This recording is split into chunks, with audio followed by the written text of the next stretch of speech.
السلام على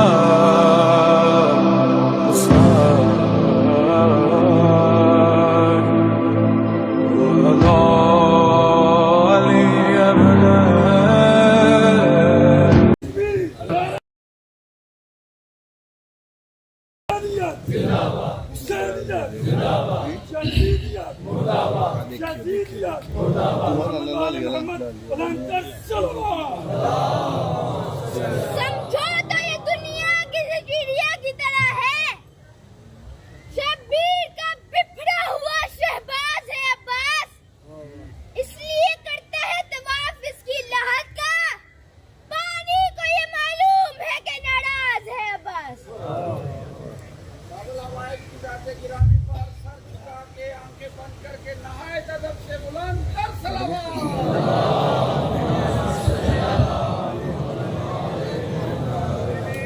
آپ نے نعروں کا جواب دینا ہے، یا حسن یا حسین، اور آپ نے کہنا ہے عباس یا عباس۔ میری آنکھوں کی ٹھنڈک دل کا چین، یا حسین یا حسین، آنکھوں کی ٹھنڈک دل کا چین، یا حسین یا حسین۔ اور جو میں نے اب مولا نے مجھے دیا نعرہ وہ آپ نے لگانا ہے، کیا بات؟ آنکھوں کی ٹھنڈک دل کا چین، یا حسین یا حسین، آنکھوں کی ٹھنڈک سر کا تاج، یا عباس یا عباس، آنکھوں کی ٹھنڈک سر کا تاج، یا عباس یا عباس۔ تمام عزاداران سید الشہداء بالخصوص ڈاکٹر ماجد رضا صاحب کی صحت و سلامتی اور عزت و سلامتی کے لیے، اور تمام مزاحرین جہان کی عزت و سلامتی کے لیے بلند تر صلوات۔ لفظ عباس جو ہونٹوں پہ سجا رکھا ہے، یہ ہوگا کیا؟ لفظ عباس جو ہونٹوں پہ سجا رکھا ہے، روح میں کوثر و زمزم کا مزہ رکھا ہے، اور یوں بھرا تھا نا مولا نے چلو میں پانی پھینک دیا، یوں بھرا تھا نا مولا نے چلو میں پانی، اب ذرا اور یہ آسماں جس کے تلے بیٹھے ہو سکون سے، اسے تو مولا کے پنجے نے اٹھا رکھا ہے۔ جنت میں سارے ولی ہوں گے 12-14، وہاں زیارت عباس کی خاطر جنت میں جائے گا، وہاں زیارت عباس کی خاطر، ورنہ مولا تیری جنت میں بھلا کیا رکھا۔ کھلا ایمان علی حق نعرہ اعوذ باللہ السمیع العلیم من الشیطان اللعین الرجیم، بسم اللہ الرحمن الرحیم، الحمد للہ المعروف من غیر رؤیت والخالق من غیر ربیت، الذي لم يزل قائما دائما ولا ليل داج ولا بحر ساج ولا أرض ذات مهاد ولا خلق ذو اعتماد،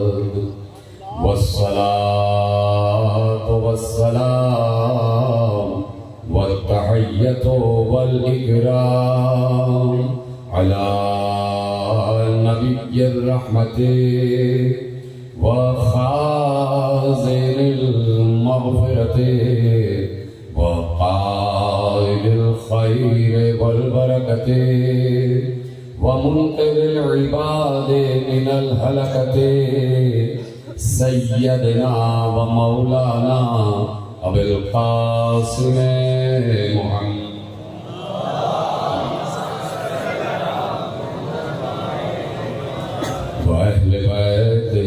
الطيبين الطاهرين المعصومين المظلومين المنتقدين المنتجبين الذين أذهب الله عنهم الرجس وطهرهم تطهيرا.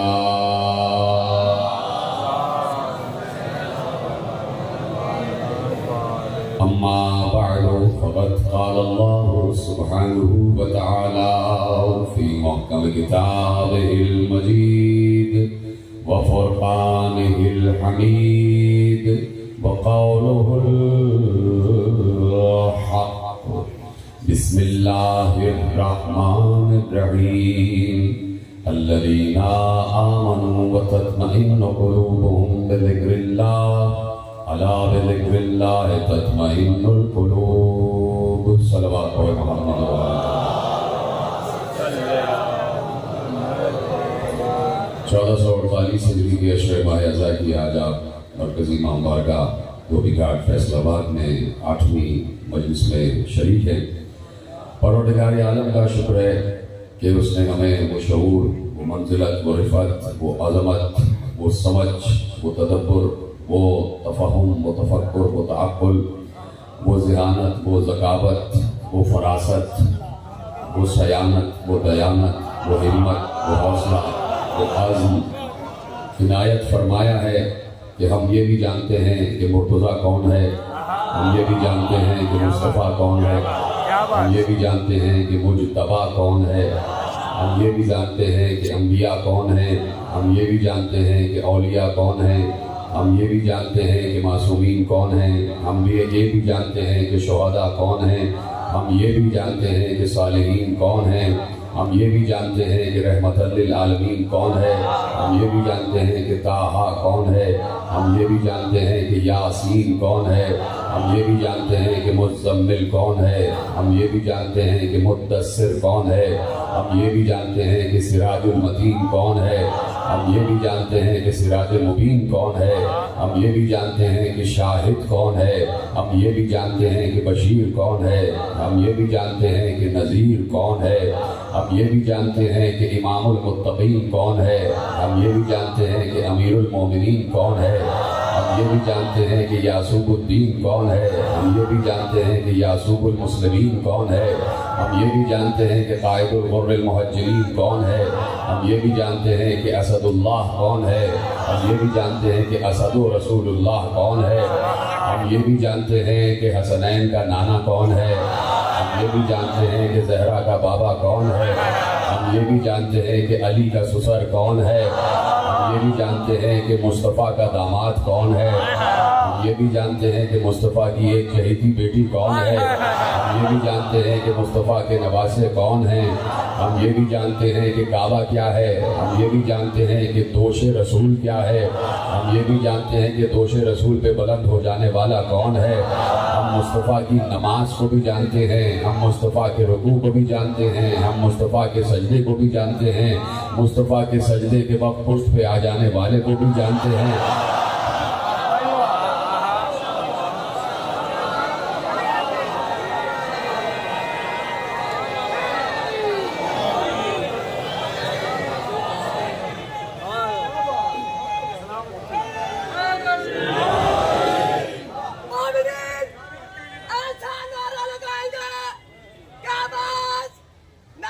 اشرف تک جانی چاہیے. واجب اللہ یاد اللہ فخر جناب ابو طالب یا قدرت مولا کائنات جناب امیر المومنین شار خدا سپر پاور نعرہ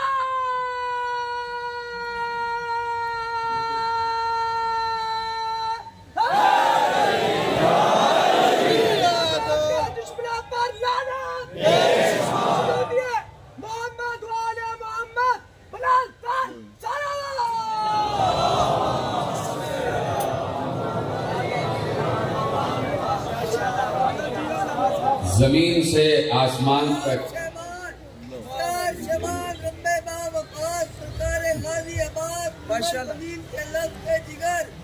یہ دیکھو کون آ رہے ہیں کہ یا علی بھی خود مسکرا رہے. جب کبھی جوان ہوگا ملے گا علم ابھی سے اس کے تیور بتا رہے ہیں. ملائک آئیں گے جھلائیں گے جھولا یہ کون آرام کر رہا ہے. حسین جھولا جھلا رہا ہے. کلے ایمان آ رہا ہے.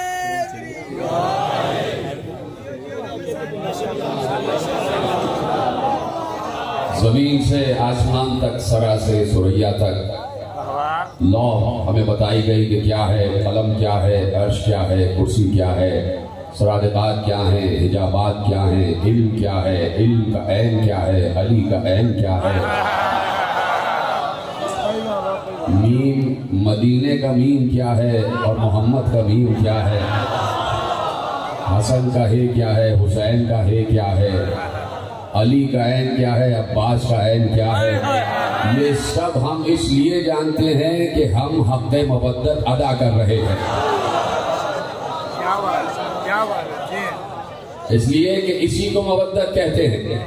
محبت ایک الگ چیز ہے، لیکن پیغمبر نے اپنی بیٹی کی مودت طلب کی ہے اور اللہ کے کہنے سے مودت طلب کی ہے.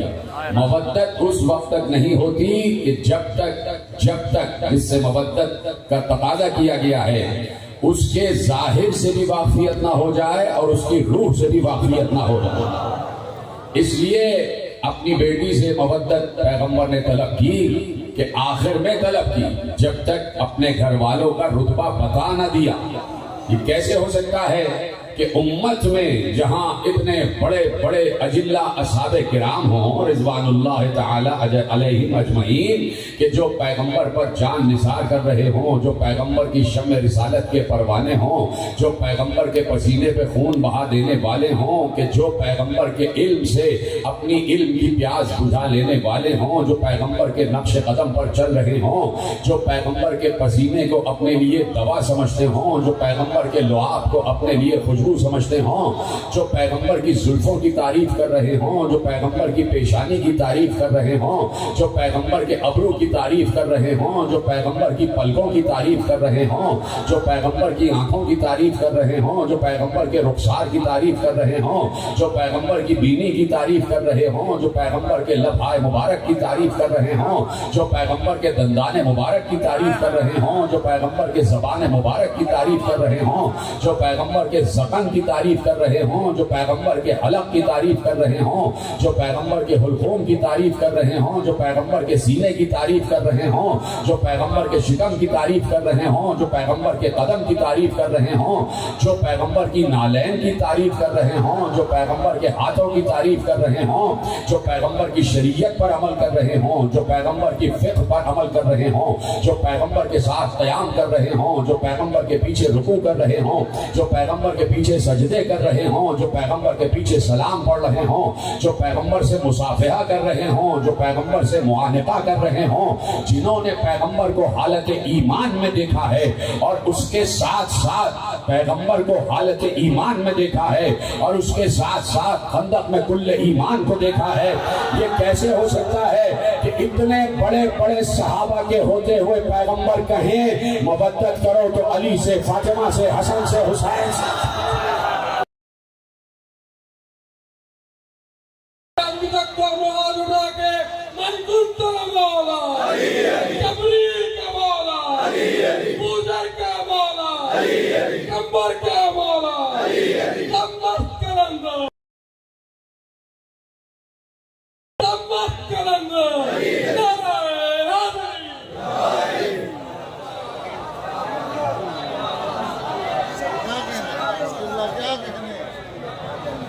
توجہ فرمائی آپ نے. اتنے اجلہ اصحاب کرام جن کا احترام ہم کرتے ہیں اور کرتے رہیں گے. اس لیے ان کا احترام ہے کہ میرا دل کہتا ہے اور میرا حسن نیت و حسن ظن کہتا ہے کہ جب حکم مودت اترا ہوگا تو سب سے پہلے اصحاب ہی نے تو عمل کیا ہوگا. حکم مودت قرآن میں ہے، حکم مودت قرآن میں ہے، اور صحابہ یہ کیسے کر سکتے ہیں کہ قرآن کی آیت پر عمل نہ کریں؟ تو جب صحابہ آل محمد سے مودت کر رہے ہیں تو یہ کیسے ہو سکتا ہے کہ میں حب صحابہ کا دعویٰ کروں اور آل سے مودت نہ کروں؟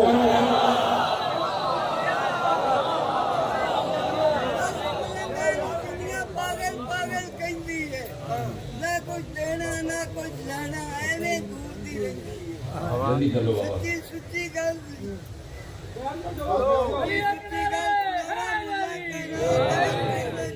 چنگی جگہ نہ پہلی نہ رہی کلے ایمان نہ رہے۔ توجہ فرمائی آپ نے، یہ کیسے ہو سکتا ہے کہ ہم پیغمبر سے محبت کرنے والوں سے محبت کرنے کا دعویٰ کریں؟ تو محبت صرف دعوے کا نام نہیں ہے، محبت عمل کا بھی نام ہے، اور مودت محبت سے بھی بڑی منزل کا نام ہے۔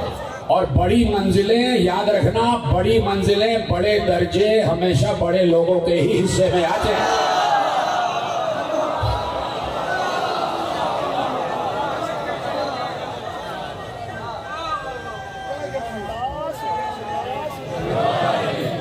اس لیے پیغمبر نے کہا میرے قربا سے مودت کرو۔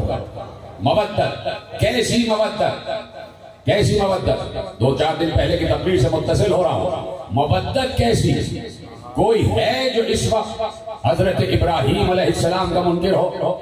کوئی ہے جو اس وقت حضرت اسماعیل علیہ السلام کا منکر ہو؟ کوئی ہے جو اس وقت حضرت حاجرہ سلام اللہ علیہ کا منکر ہو؟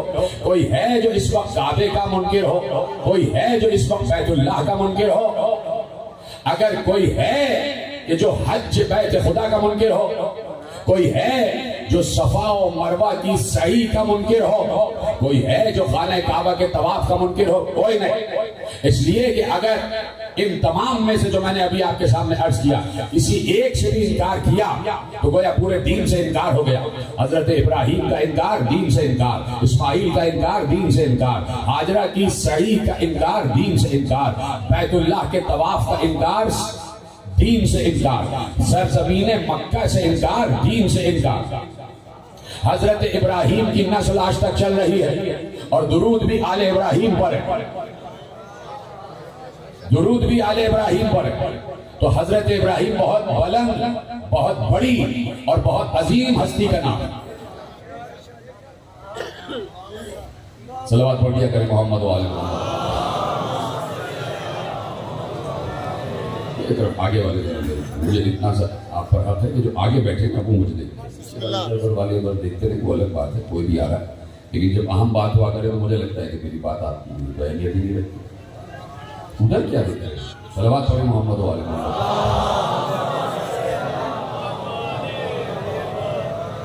ختم کر دیتا ہوں بات، اگر آپ ہی نہیں سن رہے دیکھتے ہیں آپ۔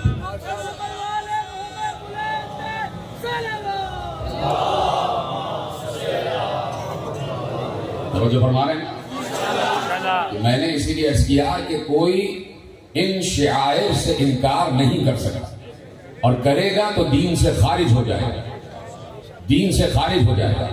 تو جو دین ابراہیم حنیف ہے، جس پر پیغمبر اور پیغمبر کے اجداد عمل کرتے رہے، یعنی پیغمبر کے جتنے بھی اجداد ہیں حضرت ابراہیم کے بعد اور خود پیغمبر تک، سب کے سب دین ابراہیم حنیف پر تھے۔ اور دین ابراہیم حنیف جو سب سے بڑی ایک بات ہے وہ یہ ہے کہ میں پرسوں کی تقریر میں عرض کر چکا اور آیت آپ کے حوالے کر چکا کہ جب حضرت ابراہیم اپنے شیرخوار بچے کو اور اپنی زوجہ کو اکیلے دو، ایک چھوٹا بچہ اور حضرت ابراہیم کی زوجہ چھوڑ کے گئے جہاں میلوں کہیں دور دور آبادی نہیں، جہاں پانی کا نام و نشان نہیں،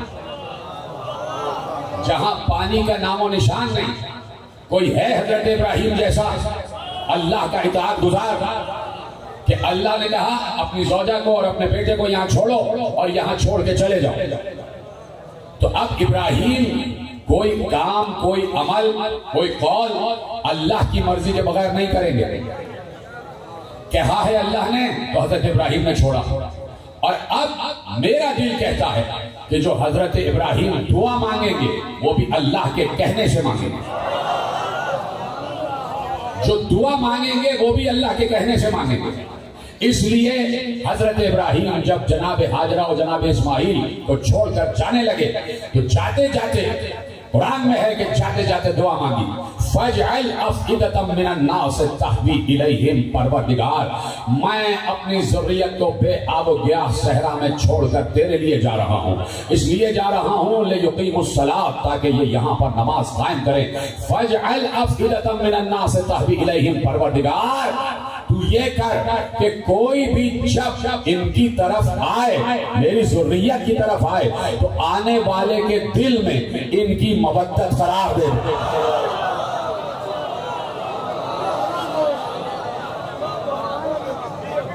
آنے والے کے دل میں ان کی مودت قرار دے۔ ارے آنے والا صرف یہ نہیں کہا کہ مومنین کے دل میں یا مسلمین کے دل میں، کہا نہیں، انسانوں کے دل میں۔ کیوں نہیں سمجھتا عالم اسلام اس بات کو؟ فَاجْعَلْ أَفْئِدَةً مِّنَ النَّاسِ تَهْوِي إِلَيْهِمْ، انسانوں کے دل میں ان کی محبت قرار دے۔ یہاں سے چاہوں تو ایک دم کسی اور طرف بھی نکل جاؤں، لیکن آپ کو ایک عظیم پیغام جو قرآن نے اس میں رکھا ہے وہ دیتا ہوا آگے بڑھتا ہوں۔ فَاجْعَلْ أَفْئِدَةً مِّنَ النَّاسِ تَهْوِي إِلَيْهِمْ، جو بھی انسان ان کی طرف آئے، جو بھی انسان ان کی طرف حاجرہ و اسماعیل کی طرف آئے تو اس کے دل میں ان کی مودت قرار دے، ان کی مودت قرار دے۔ یعنی یہ جو ہمدردی کا جذبہ ہے اسے مودت کہتے ہیں، اور ہمدردی کے جذبے کے لیے ضروری نہیں ہے کہ مومن ہو یا مسلمان، انسان ہونا ضروری ہے۔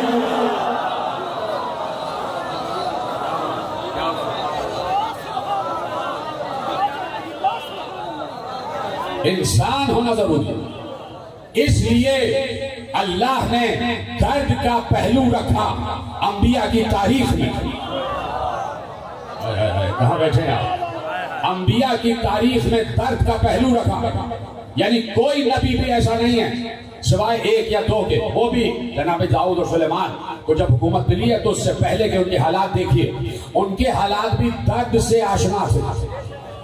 کوئی نبی بھی ایسا نہیں ہے کہ جو درد و بے کسی کے عالم میں نہ گزرا ہو، جس پر اس کی امت نے ظلم نہ ڈھایا ہو، اور جس نے کبھی پلٹ کے، بہت کم انبیاء کے متعلق آپ نے سنا ہوگا، لیکن ہر نبی نے اپنی امت کے دیے گئے زخم پر صبر کیا۔ اس لیے اللہ نے یہ درد کا پہلو رکھا آدم سے لے کے خاتم تک۔ جب داؤد اور سلیمان کو حکومت دے سکتا ہے تو پیغمبر کو تو اس سے بڑی حکومت دے سکتا تھا۔ کیا سنا آپ نے؟ کیا سنا آپ نے؟ جب حضرت داؤد و سلیمان کو ظاہری حکومت دے سکتا تھا تو پیغمبر تو فخر داؤد و فخر سلیمان تھے، ان سے بڑی حکومت دیتا، اور حکومت ویسے میں ملتی کہ جناب ہاشم سے حکومت شروع ہو جاتی، عرب کا بادشاہ بنا دیتا، اور پھر بادشاہ کا ولی عہد ہوتا مصطفیٰ، اور پھر مصطفیٰ بادشاہ بنتے۔ وہ علیحدہ بات ہے کہ پھر مصطفیٰ کا ولی عہد تو ہمیں غدیر سے ہی لینا پڑتا۔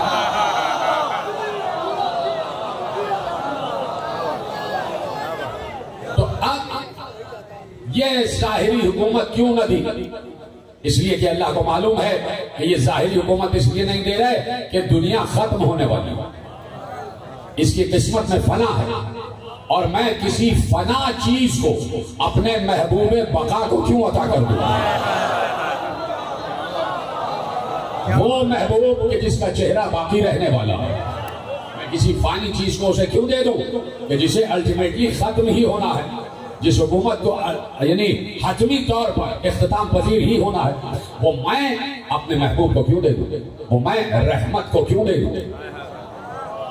اگر رحمت کو، جملہ دے رہا ہوں، اگر رحمت للعالمین کو یہ حکومت دنیا کی دے دیتا تو ضروری اور واجب تھا کہ اس دنیا میں ہوتی ہے اس بے کسی سے ہمدردی کی طرفداری کا جذبہ رکھا، یعنی جہاں بھی قلب انسان ہے وہ ہمیشہ کسی بے کس کے لیے دھڑکتا ضرور ہے۔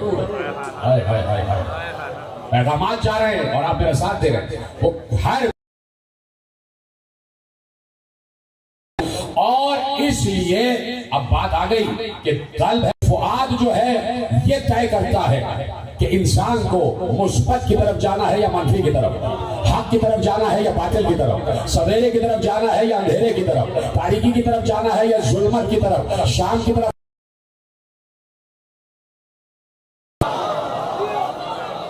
یہ فؤاد طے کرتا ہے. تو جب سینے میں طرفداری کا جذبہ رکھ دیا تو اب اس لیے پیغمبر کو اور ان کی آل کو دنیاوی حکومت یعنی جو داؤد و سلیمان کی بتا رہا ہوں, نہیں تو یہ تو آپ کے پاس بالکل محفوظ ہے کہ پیغمبر اپنی حد تک اپنی حیات تک سلطنت اسلامیہ کے حکمران فرمانروا, جو ملت اسلامیہ تھی, جو ریاست اسلامیہ تھی, اس کے حکمران, اس کے فرمانروا پیغمبر تھے. اور پیغمبر نے بعد غدیر علی کو حکمران اور فرمانروا اعلان کیا. پیغمبر بتا گئے اور پیغمبر نے پوری وراثت کا اعلان کر دیا کہ یقیناً وہ سارے معاملات آپ کے ذہن میں ہیں, لیکن میں بات کر رہا ہوں داؤد و سلیمان والی حکومت. اور اسی لیے میں نے کہا کہ دنیا ختم ہو جائے گی, داؤد و سلیمان کی حکومت بھی ختم ہو گئی. تو اب پیغمبر چونکہ فنا نہ ہونے والی ہستی کا نام ہے اور مودت ان کی آل میں قرار دی گئی ہے اور مودت قیامت تک کے لیے ہے, اس لیے کہا کہ ہم تمہیں وہ والی حکومت جو ختم ہونے والی ہے وہ شاید نہ دیں, لیکن ایسی حکومت دے رہے ہیں جو قیامت تک ختم نہیں ہوگی. اور وہ حکومت ہے محبوں کے دل کے تخت پر بیٹھ کر حکمرانی کرے.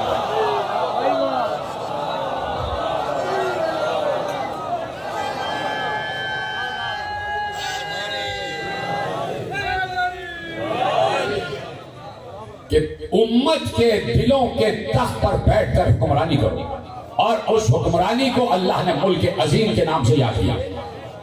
کہ ہم نے آل ابراہیم کو ملک عظیم دیا. آپ سن چکے پورا شعر, اس پر دہرانا نہیں ہے. ہم نے آل ابراہیم کو ملک عظیم دیا.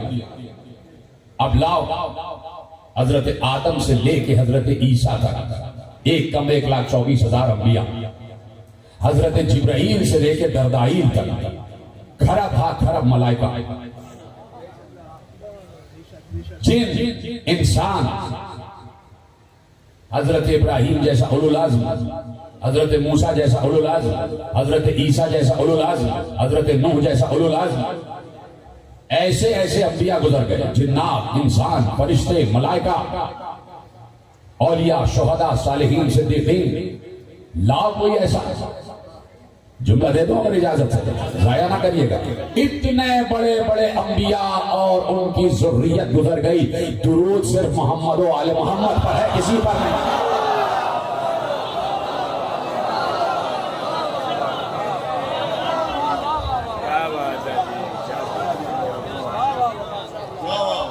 اب میں پوچھنا چاہتا ہوں, اللہم بلند آواز سے صلوات پڑھیں محمد و آل محمد.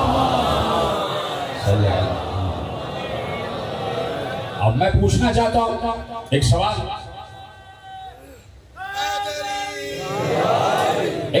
پوچھنا چاہتا ہوں, اور وہ سوال پورا عالم اسلام سے, صرف عالم فیصل آباد سے نہیں, عالم پاکستان سے نہیں, عالم اسلام سے سوال ہے. صرف عالم اسلام کے عام لوگوں سے نہیں, عالم اسلام کے خصوصی لوگوں سے سوال ہے. عالم اسلام کے صرف خصوصی لوگوں سے نہیں, خصوصی لوگوں میں علماء سے سوال ہے. تو سوال یہ ہے کہ اگر نماز میں, دیکھیے کہہ چکے, احمد بن حنبل بھی کہہ چکے, امام شافعی بھی کہہ چکے کہ اے آل محمد میں تمہارے مرتبے کے بارے میں کیا کہوں, وہ تم پر درود نہ پڑھ لے. کسی کی نماز اس وقت تک کامل نہیں ہوتی, قبول نہیں ہوتی جب تک وہ تم پر درود نہ پڑھ لے. تو سوال یہ ہے کہ اگر نماز میں درود نہ پڑھا جائے تو نماز باطل. ایک سوال یہ ہو گیا. اب دوسرا سوال, درود کس پر پڑھا جائے گا؟ سب کو بولنا ہے, سب کو بولنا ہے. درود کس پر پڑھا جائے گا؟ درود پڑھا جائے گا محمد و آل محمد پر. یہ ہے نا واجب. عالم اسلام کا ہر مسلک محمد و آل محمد پر درود پڑھتا ہے, چاہے وہ درود ابراہیمی ہو چاہے درود محمدی ہو, دونوں ایک ہی ہیں. محمد و آل محمد پر درود پڑھتا ہے عالم اسلام کا ہر فرد. اس کو معلوم ہے کہ درود پڑھا اور اگر محمد و آل محمد پر پڑھا تو نماز قبول ہوگی. اگر درود پڑھا اور کسی اور پر پڑھ دیا,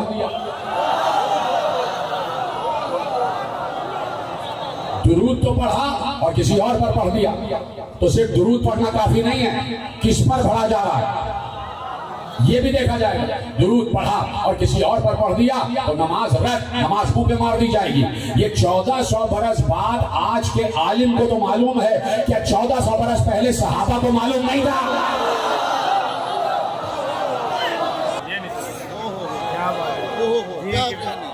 کیا کہنے لگا، سبحان اللہ.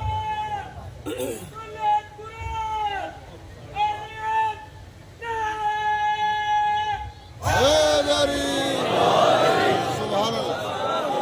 1400 برس پہلے اصحاب کرام رضوان اللہ تعالی علیہم اجمعین، ان کو بھی یہ بات معلوم تھی. ان کو اچھی طرح معلوم تھی کہ اگر جس نبی کے پیچھے نماز پڑھ رہے ہیں، اگر اس نبی پر اس کی آل پہ درود نہ پڑھا تو چاہے دل میں نہ پڑھیں، اسے خبر ہو جائے گی کہ نہیں پڑھا. تو اصحاب نے سب سے پہلے اس پر عمل کیا کہ محمد و آل محمد پر درود پڑھا. اگر محمد و آل محمد پر درود پڑھا تو نماز قبول. اگر درود میں کسی اور کو شامل کیا تو نماز رد. اب آپ سوچ لیجیے کون شامل ہوگا، کس کس کو شامل کیا جائے. حضرت ابراہیم پر درود ہے، اللہم صلی علی محمد وعلی آل محمد کما صلیت علی ابراہیم وعلی آل ابراہیم انک حمید مجید. درود ابراہیمی ہے کہ پروردگار محمد و آل محمد پر ویسے درود بھیج جیسے تو نے ابراہیم اور آل ابراہیم پر درود بھیجا تھا. کہیں یہ ہے کہ جیسے تو نے ابراہیم، آل ابراہیم اور ابراہیم کے دوستوں پر درود بھیجا تھا.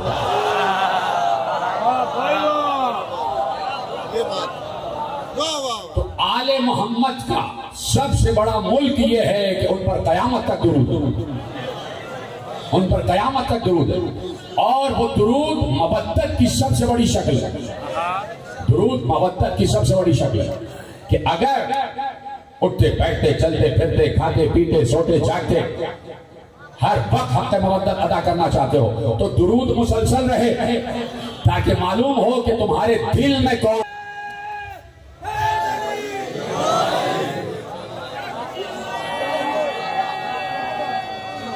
جی گلفام صاحب توجہ فرمائی آپ نے. یہ درود ہے تو ان پر ہے، درود ہے تو ان پر ہے. اپنے اوپر درود کیوں نہیں پڑھوا رہا؟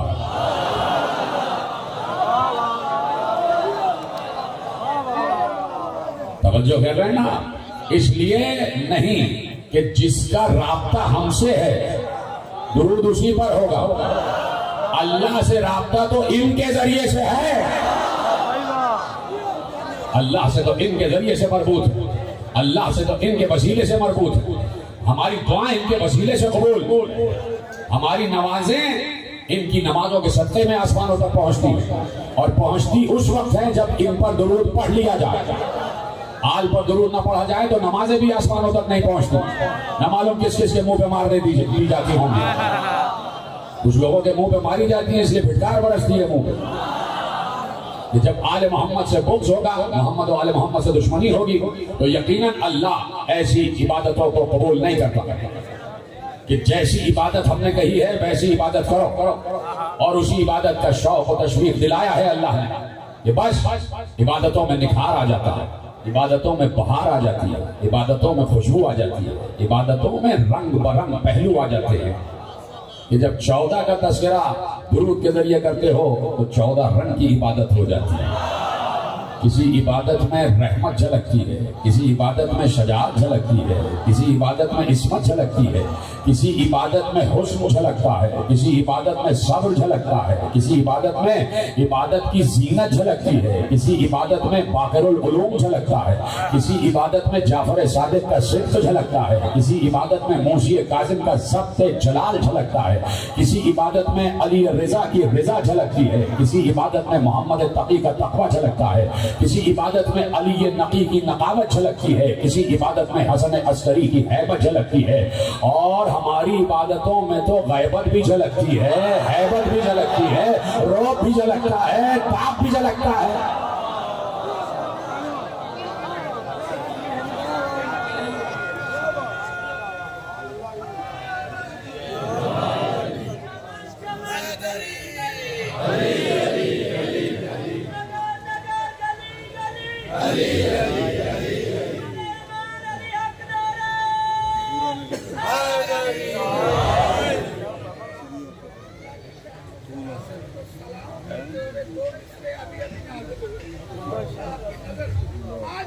تمہاری فہم و فراست کو ہم سب کا سلام ہو. صدقے میں امام زمان کے آمین کہنا آپ نے.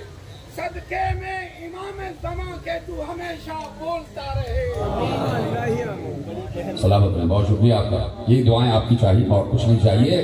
خدا سلامت رکھے تمام مومنین کو کہ جہاں جہاں جس کے لب پر درود ہے. یہ درود ہے کہ جس سے راضی ودود ہے.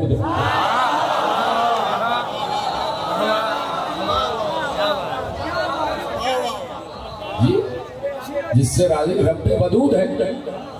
اور اسی لیے اللہ نے درود رکھا ہے.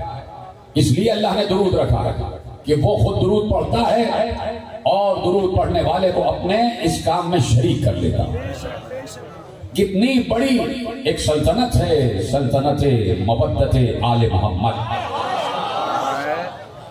اب جب میں کہہ چکا یہ جملہ تو مجھے اجازت دیں سب سے بڑا جملہ کہنے کا. میرے محترم سامعین, اب جب میں یہ جملہ کہہ چکا تو مجھے اجازت دیں سب سے بڑا جملہ کہنے کا کہ درود مودت کی سب سے بڑی نشانی ہے. درود سب سے بڑی نشانی ہے مودت کی. ساری تقریر آپ نے سن لی. درود مودت کی سب سے بڑی نشانی ہے. جو درود پڑھ رہا ہے مطلب جانا جا رہا ہے کہ صاحب مودت ہے, صاحب مودت ہے, صاحب مودت ہے. کس سے مودت ہے؟ آل محمد سے. آل محمد سے. آل محمد سے تو جملہ لے جائیے درود تو وہ بھی پڑھ رہا. جو سمجھے ان کو میرا سلام, جو نہیں سمجھے ان کو دور سے سلام.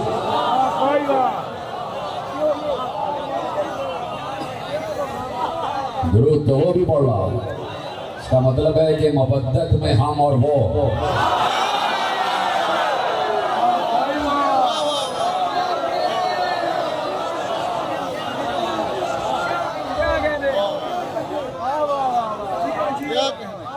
توجہ ہے. اس کو بھی محبت ہے جبکہ وہ جذبہ محبت رکھتا ہی نہیں. اس میں جذبات نہیں ہے. پوری تقریر پورا اشرا آپ سن چکے پچھلے برس. جس نے نہیں سنا پہلے وہ سنے. آل محمد کے فضائل اب جب میرے پچھلے برس کے عرصے کے بعد سنو گے, اشرے کے بعد, تو تمہیں سمجھ میں آئے گا کہ ضروری ہے یہ سب کچھ کہنا تاکہ وہ سمجھ میں آ جائے, تاکہ وہ سمجھ میں آ جائے.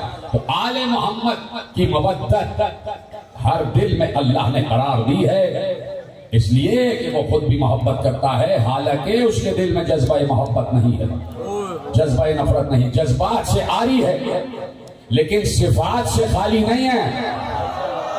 صفت تو اس میں ہے اور صفت اس کی ذات ہی کا حصہ ہے. صفت اس کی ذات ہی کا حصہ ہے. وہ رحیم ہے ازلی, وہ رحمان ہے ازلی. یعنی یہ صفات جلال و جمال اس کی ذات کا حصہ ہے ازلی. تو اب ہم یہی پوچھنا چاہتے ہیں کہ رحیم ہے تو کس کے لیے ہے, اور جبار ہے تو کس کے لیے ہے. رحمان ہے تو کس کے لیے, جبار ہے تو کس کے لیے. اب یہی پوچھنا چاہتے ہیں. تو وہ بھی اس نے سادہ اور آسان زبان میں طے کر دیا. کہا ہم رحمان ہیں آدم کے لیے, جبار ہیں شیطان کے لیے. ہم رحمان ہیں نوح کے لیے, جبار ہیں ازواج نوح کے لیے. ہم رحمان ہیں ابراہیم کے لیے, جبار ہیں نمرود کے لیے. ہم رحمان ہیں فرعون کے لیے, جبار. ہم رحمان ہیں موسیٰ کے لیے, جبار ہیں فرعون کے لیے. ہم رحمان ہیں عیسیٰ کے لیے, جبار ہیں عیسیٰ کو سولی تک پہنچانے والے کے لیے. ہم رحمان ہیں مصطفیٰ کے لیے, جبار ہیں ابو جہل کے لیے. ہم رحمان ہیں علی کے لیے.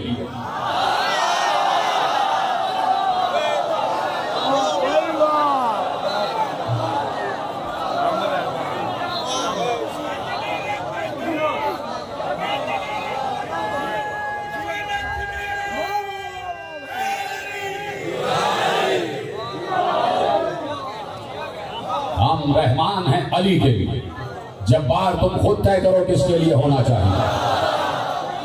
ہم رحمان ہیں حسن مصطفیٰ کے لیے, جبار تم خود دیکھ لو کس کے لیے ہونا چاہیے. اور اب تو اللہ نے کہا ایسی منزل پر لے آیا کہ جو چپ رہے گا ہم ہر چپ رہنے والے کے لیے جبار ہو جائیں گے.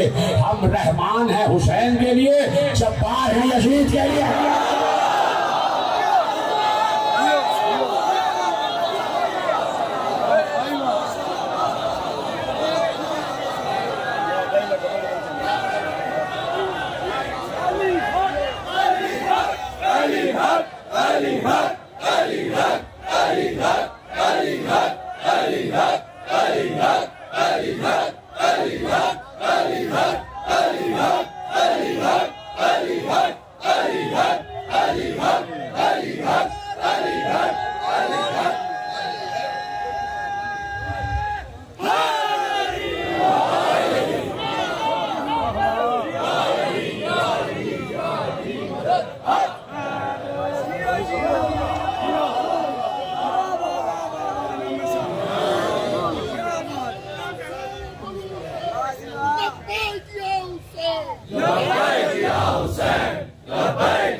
تو فرمایا آپ نے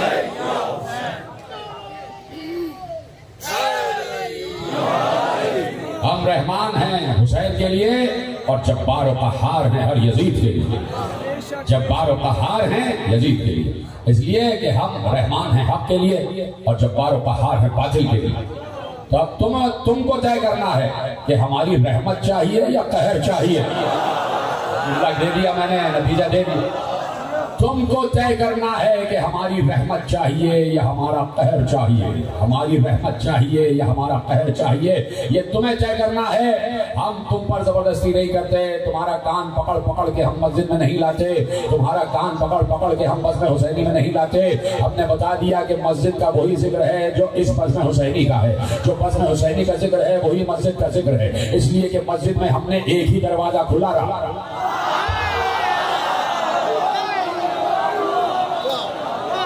مسجد میں ہم نے ایک ہی دروازہ کھلا رکھا اور وہ دروازہ تھا علی و فاطمہ کے گھر کا. تو جس نے یہ دروازہ کھولے رکھا ہے اس کے لیے ہم رحیم، جس نے بند کر دیا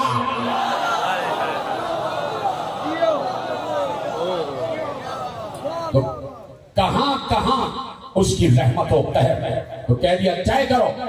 اب جب ساری چیزیں واضح کر دی تو طے کرنا اور اختیار کرنا تمہارا کام ہے کہ رحمت کی طرف آتے ہو یا قہر کی طرف جاتے ہو.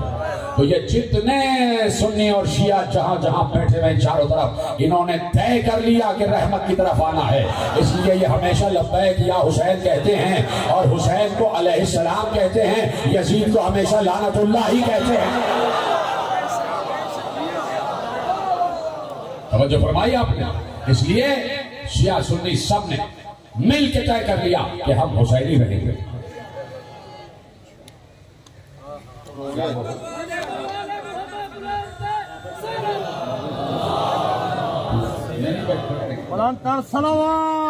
نعرہ تو پورا لگایا کرو بھائی. ایک نعرہ کہہ کے چپ ہو جاتے ہو تو پورا بدلا مشکل ہو جاتا ہے.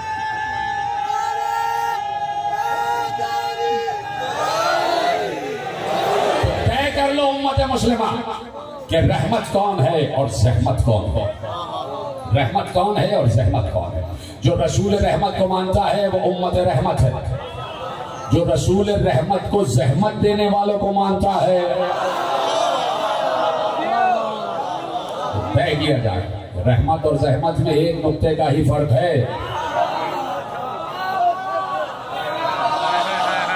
ایک نقطے ہی کا فرق ہے. ایک نقطے ہی کا فرق ہے. رحمت میں 2 نقطے ہیں اور لعنت میں کتنے نقطے ہیں یہ آپ طے کرتے چلے جائیں. تو اب جو امت رحمت ہے وہ رسول پر درود پڑھتی ہے، چاہے شیعہ ہوں چاہے سنی ہوں. یہ سب ہم نے سیکھا ہے آثار صحابہ سے جو یہاں تک چلے آگے کہ یقیناً مودت رکھی جائے، یقیناً محبت کی جائے، یقیناً اپنے دل میں جمال کا پہلو اجاگر کیا جائے، اپنے دل میں جمال خدا کو جگہ دی جائے، اپنے دل میں جمال خدا کو دیکھا جائے. اور وہ جمال خدا یقیناً وجہ اللہ ہے. وہ جمال خدا کا مظہر وجہ اللہ ہے. یعنی وجہ اللہ میں کہہ چکا کہ جو دین کی طرف رہنمائی کرے گا. اور وجہ اللہ اللہ کا چہرہ، یعنی دیکھ کے علی کو بتاؤ، علی کو دیکھ کے بتاؤ کہ اللہ اس وقت ناراض ہے یا راضی ہے. اگر یہ ناراض تو اللہ ناراض، اگر یہ راضی تو اللہ راضی. تو یہ ہے وجہ اللہ، یہ ہے چہرہ. دھوکا ہو گیا لوگوں کو، دھوکا ہو گیا لوگوں کو کہ علی آ گئے، علی آ گئے، علی آ گئے. علی نے آ کے نقاب اٹھائی کہ علی نہیں عباس ہے.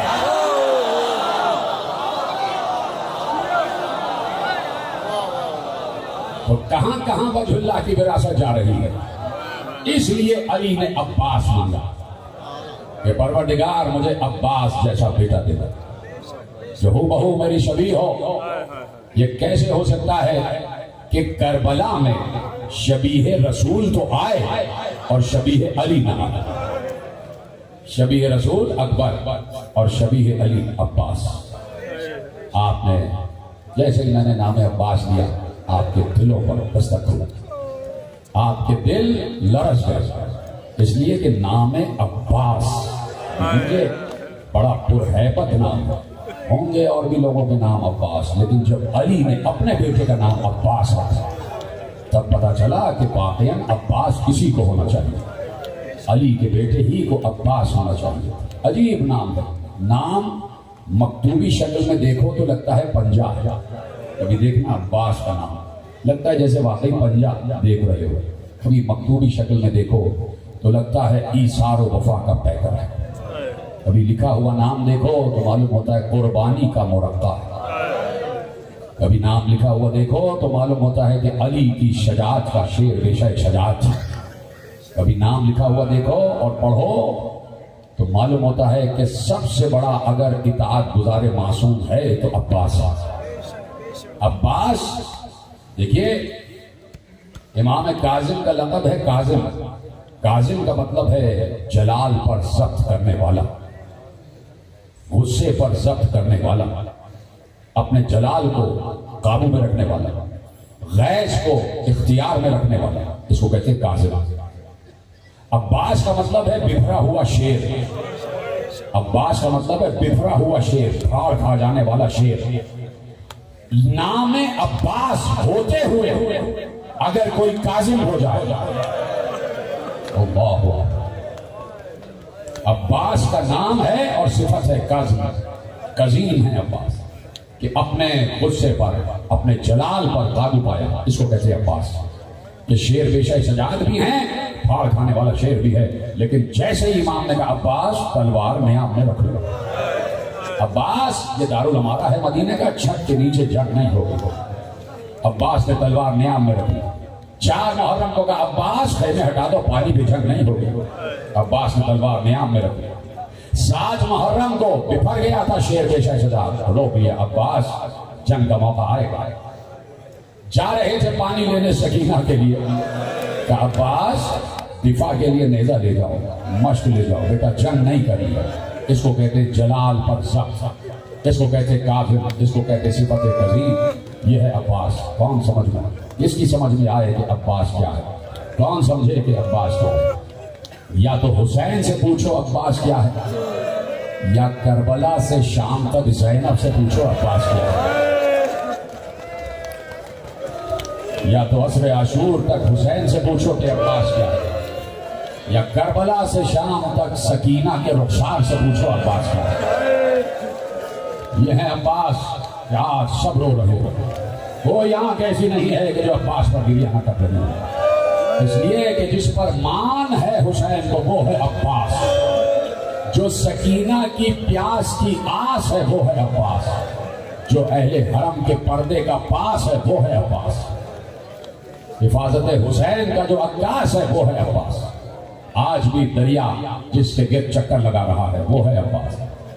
پائے عباس کو چوم چوم کے کہتا ہے دریا، معاف کر دو غازی، معاف کر دو غازی. نہ پہنچ سکا میں سکینہ کے خیموں تک، سکینہ کے لبوں تک. یہی خلق تو عباس کو رہا. اپنے دل پہ دستک دو، عباس تک پہنچو.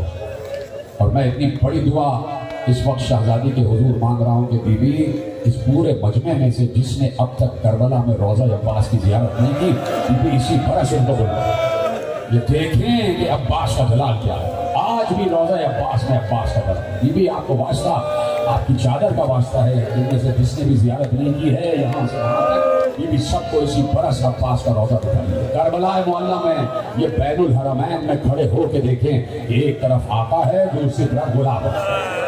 ایک طرف بڑا بھائی ہے، دوسری طرف چھوٹا بھائی ہے، لیکن چھوٹا بھائی ہوتے ہوئے کبھی بھی حسین کو بھائی نہ کہا. ہمیشہ حسین کو آقا کہا. آقا جانا روضہ عباس پر تو جو اندر زری سے پہلے دروازہ ہے اس پہ بہت بڑی مشق لگی ہوئی ہے، مشق لٹکی ہوئی ہے. یعنی مشق بتا رہی ہے کہ جب تک سکینہ کو یاد نہ کر لینا عباس کی زری پہ نہ جانا. جب تک سکینہ کی پیاس کو یاد نہ کر لینا عباس کو سلام نہ کرنا. تو اب وہیں کھڑے ہو کے مشقی کے نیچے سلام کرتے ہو، السلام علیکہ یا ابا الفضل العباس یا ایھا العبد الصالح المطیع للہ ولرسولہ ولامیر المؤمنین ولفاطمہ والحسن والحسین، اے اطاعت گزار رسول، اے اطاعت گزار مولا، اے اطاعت گزار سیدہ، اے اطاعت گزار علی، اے اطاعت گزار حسن، اے اطاعت گزار حسین، تجھ پر سلام۔ یہ ہے عباس کہ جسے عبد صالح کہا گیا، اور جب عبد صالح کہا گیا تو نماز میں سلام میں لفظ آ گیا السلام علینا وعلی عباد اللہ الصالحین۔ نماز میں عباس پر بھی سلام، ایسی آسانی سے نہیں سنا، نماز میں عباس پر بھی سلام ہے، اس لیے کہ عبد صالح ہے عباس۔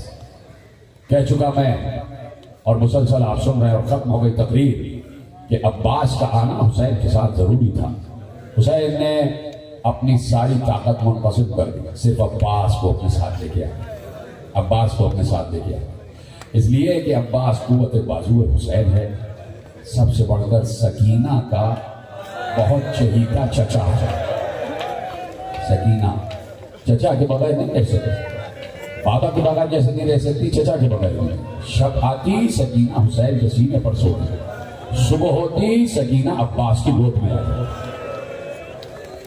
سکینہ کے پانی اور غذا کا انتظام عباس کیا تھا، اور یہی سکینہ کے ذہن میں تھا۔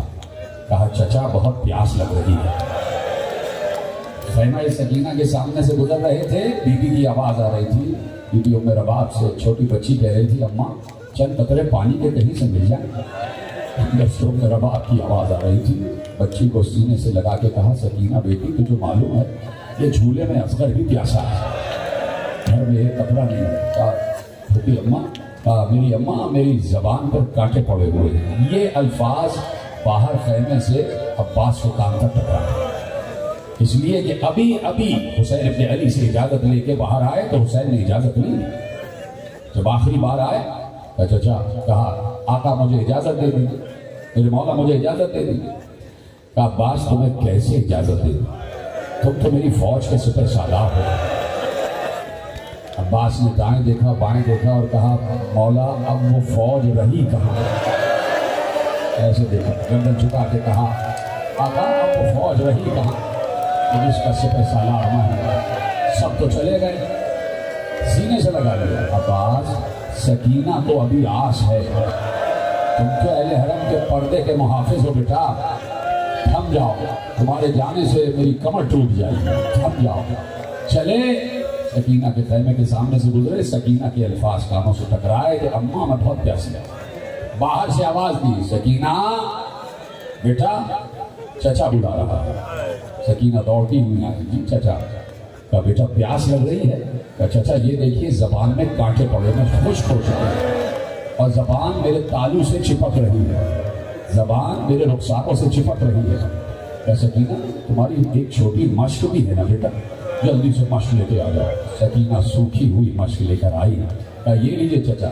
کہا ایسے نہیں، سکینہ مشق اپنے ہاتھ میں رکھو اور تم میری گود میں آ جاؤ، تم میری گود میں آ جاؤ۔ سکینہ کے ہاتھ میں مشق اور عباس کی گود میں سکینہ۔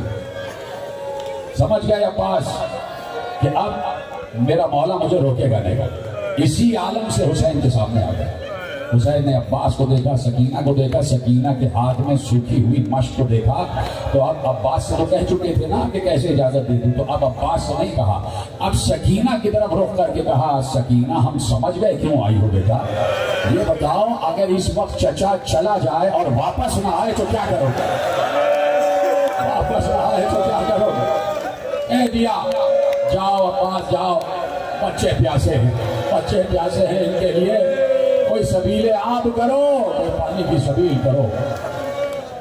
ایک کوہرام مچا اہل حرم میں جس وقت یہ پتا چلا کہ عباس جا رہے ہیں، اس سے بڑا جملہ کوئی ہو نہیں سکتا تھا۔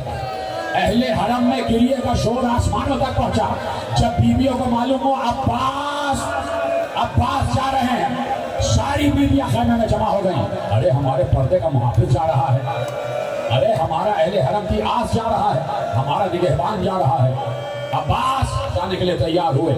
حسین نے عباس کے ہاتھ میں قلب لشکر کا علم دیا، سکینہ سامنے کھڑی ہوئی ہے، عباس کا علم ذرا سا سلامی کے لیے جھکا، سکینہ نے اپنی مشق چچا کے ہاتھ میں دے دی، علم اور مشق عباس کے ہاتھ میں، علم اور مشق عباس کے ہاتھ میں. بچے 64 چھوٹے چھوٹے اس امید میں ہیں کہ چچا جا رہا ہے، پانی لینے جا رہا ہے. یہ تو وقت ہے صبح کا، تو اس میں تو ضروری ہے کہ گریا اور طاری ہو جاتا ہے. اپنے آپ کو پہنچاؤ کہ چچا جا رہا ہے، پانی لینے چچا جا رہا ہے. سب کی آس بن گئی اور سب کو یقین کہ چچا پانی لے کر آئیں گے، چچا عباس پانی لے کر آئیں گے. اہل حرم کا علمدار، اہل حرم کی آس پانی لے کر آئے گا. لشکر کا سپہ سالار پانی لے کر آئے گا. راستے بھر ہمیں پانی پلانے والا آج بھی پانی لے کر آئے گا. امید بن گئی بچوں. اور عباس جا رہے ہیں. جاتے جاتے ایک بار زینب نے کہا بھیا کچھ دیر رکو، تم سے کچھ کہنا چاہتا، تمہارے سر سے رضا چھینی جائے گی. آج مجھے یقین ہو گیا عباس میرے ہاتھ کر کے پانی کو چلو میں لیا. چلو میں لینا اس لیے اتنے شفیق اور کریم لوگ ہیں. ایک بار گھوڑے سے کہا تو پی لے. کیا سنا تم نے؟ اپنے گھوڑے سے کہا تو پی لے. گھوڑے نے انکار کیا، انکار میں گردن ہلائی.